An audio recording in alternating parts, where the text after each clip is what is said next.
receiver last year with the Dolphins, 112 catches on the season. As Mayfield fires over the middle, it's caught, and then still going. It's Darren Fells into the end zone for a touchdown, 49 yards.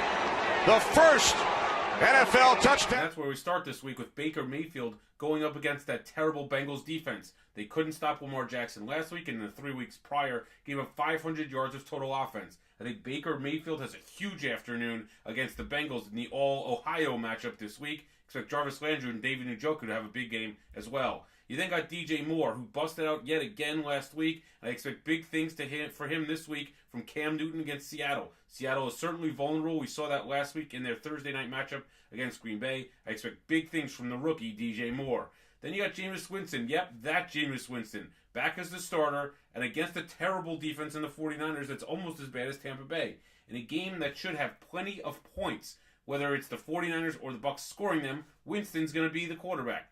They went back to him after Fitzpatrick was terrible last week, and I expect Jameis Winston to put up very, very good numbers this week. He's a great play when you're streaming or in DFS.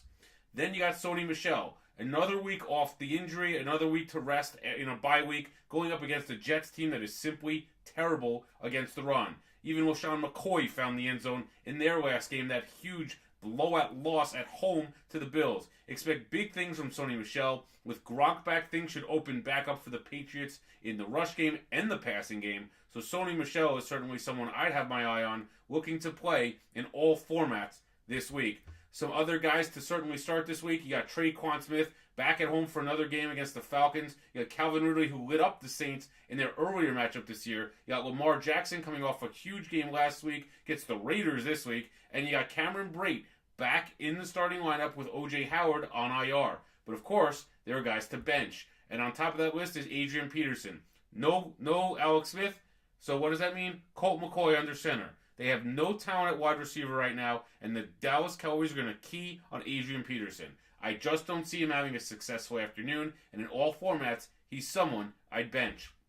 You then have Gus Edwards. Yeah, that Gus Edwards, the one that dominated the Bengals last week. To me, you just cannot rely on him, even though this is a huge matchup and a great potential matchup against the Raiders, but you still have Alex Collins, you still have Lamar Jackson who's going to run the ball, and you still have Buck Allen. Can you really trust Gus Edwards in another week? Maybe. Let him prove it to us once again.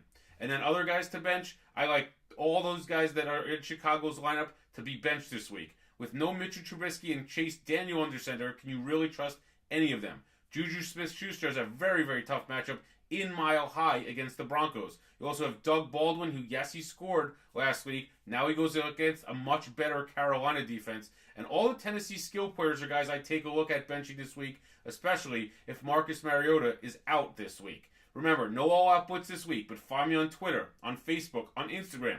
Ask me questions. I'll get you set for the games this week. Happy Thanksgiving to everybody. Like the Watch Phantom channel on YouTube, and we'll be back with a new all-out blitz next Sunday. Have a good week.